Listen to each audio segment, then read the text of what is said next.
BKP, that means Bulgarian Communist Party. BKMS is the youth organization of the Communist Party, and KDS, this is the Committee for State Security. Не знам дали им върших много работа.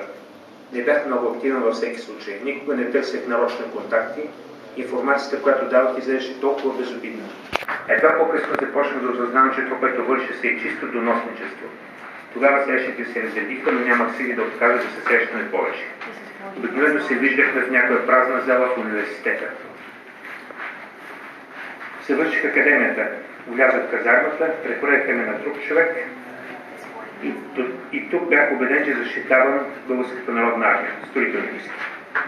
Лятото на 1983-та, уволних се в вече събрах сили, така ли се казва обикновено, и отказах. Опитаха се да ме убедят, но удържах. До сега.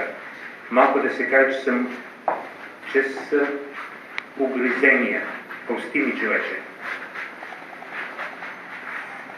Дали съм изпитвал угризения, скоро прогледнах, не съвсем, все още социализмът можеше да отиде към по-добро. Това, което рисувах и рисувам, наистина го мисля. Аз се знам последните 3 години какво ми е било, когато съм рисувал социално-политически неща и съм тръпнал за двете си деца. Преди 2 години нарисувах едно покаяние. Ако го видите сега, ще разберете какво е изобразено там. И ниско долу, оправдавай се. And really down on the left side, just try to justify yourself. And here there is a postscriptum. After 21 months, I'm not really guilty so much.